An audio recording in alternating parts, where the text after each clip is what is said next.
Why is the news seriously entertaining this list of students thing? The federal government literally has all their names, data, biometrics, everything. They gave them visas. I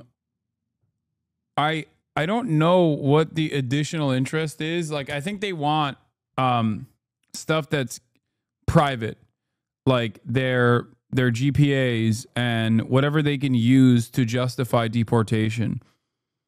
Like if they've ever been like involved in campus groups.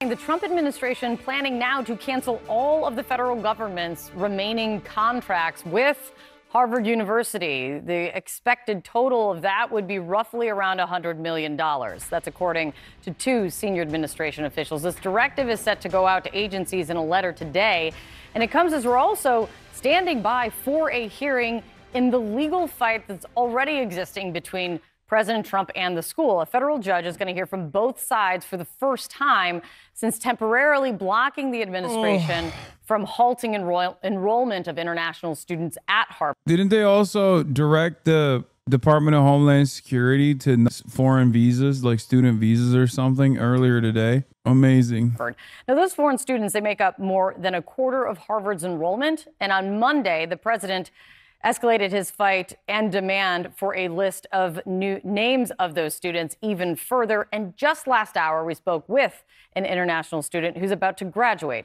from Harvard.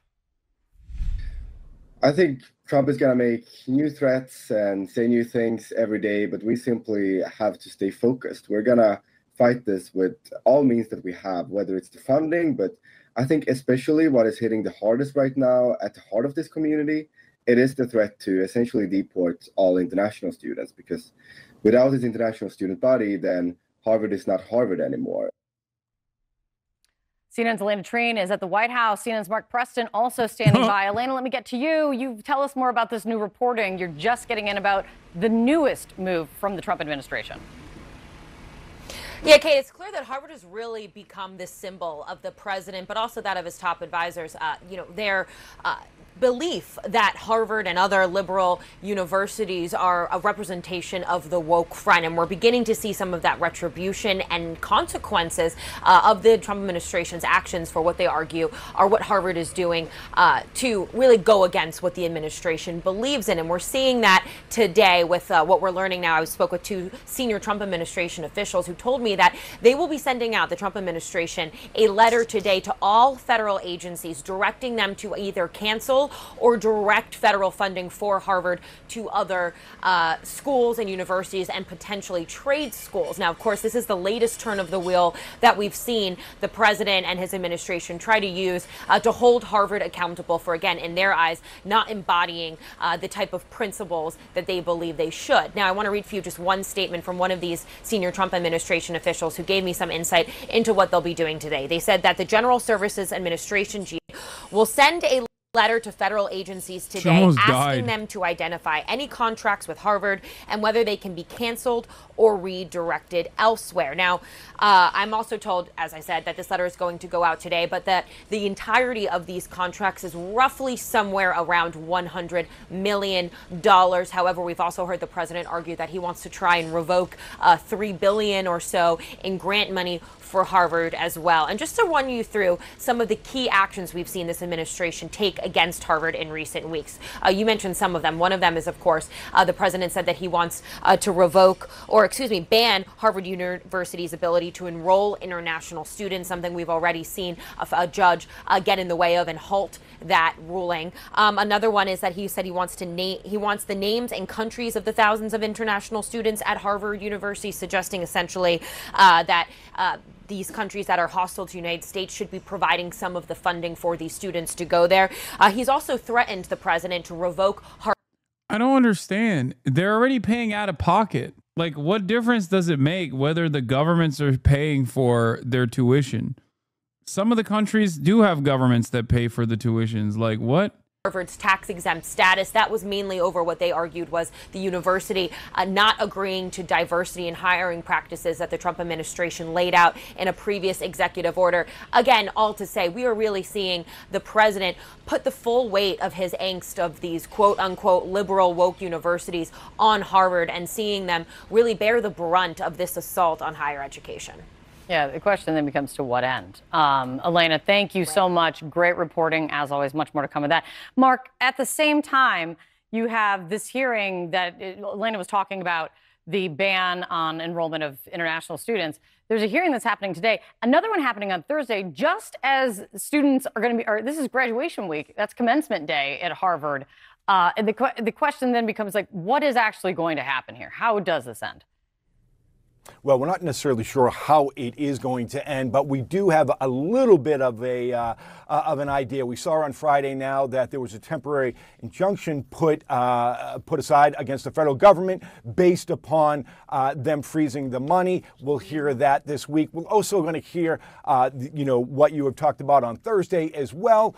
We're talking about with the international students. What we're seeing right now, Kate, is really an attack on the humanities, the arts and the humanities that we've seen from the Trump administration. We saw it with the Kennedy Center here in Washington, D.C. We see it with Trump now, not only doing this with Harvard, but also other academic institutions across the country who he wants them to conform to his way of thinking. Now, the Harvard president, Alan Garber, spoke this morning with NPR. He said that the federal government needs to take a step back. More importantly, that institutions, the leaders of these institutions across. Why isn't it seriously entertaining this list of students thing? The federal government literally has all their names, data, biometrics, everything. They gave them visas. I don't know what the additional interest is. Like, I think they want stuff that's private, like their GPAs and whatever they can use to justify deportation. Like if they've ever been like involved in campus groups that they consider to be inappropriate, like Students for Justice for Palestine, stuff like that. And yes, it would be confidential information that the federal government is not privy to. But I think that's the reason why that's what they want. As far as like why they're halting visas, it seems like they're halting visas to do a broader search on their social media, like an expansive social media profile analysis before granting visas. The country need to redouble their commitment to the good of the nation and the world. Basically, what he's saying is we need to stand up and fight back. Mark Pressley, train at the White House for us. Much more to come from there as well. It's as if we are being used as poker chips, as collateral being thrown from the Trump administration between the Harvard into the Harvard administration, while not recognizing that we also happen to have lives and stories of our own. And the idea that these are... Yeah, the admin just suspended issuing new student visas while they roll out a program. Apparently they want social media information. Yeah, posts, comments, and likes. It's such a... Oh my God. Steven Pinker looks crazy. Radical troublemakers. He looks crazier than he did before.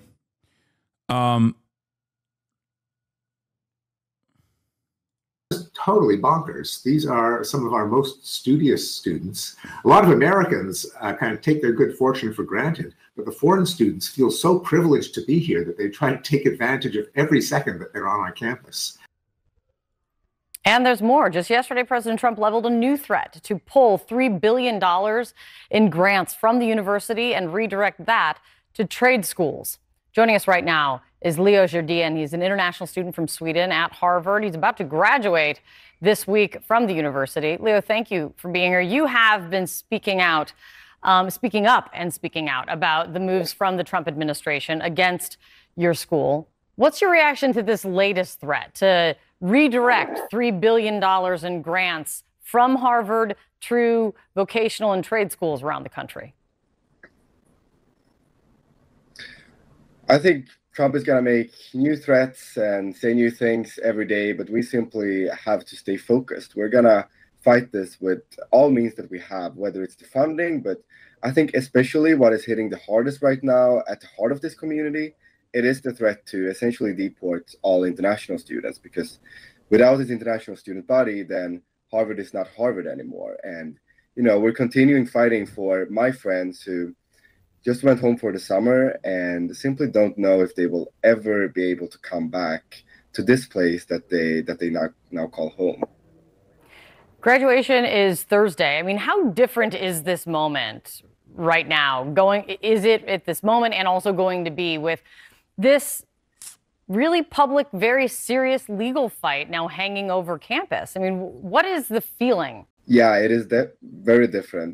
Just personally, I've enjoyed these 4 years so much because of all the great people that I've met. And just knowing that I might leave this place and it will not look the same next semester, it is truly heartbreaking. And that is why we're continuing this fight even over commencement. So later today at 5:30 p.m., we are rallying outside of or after the commencement events of the day.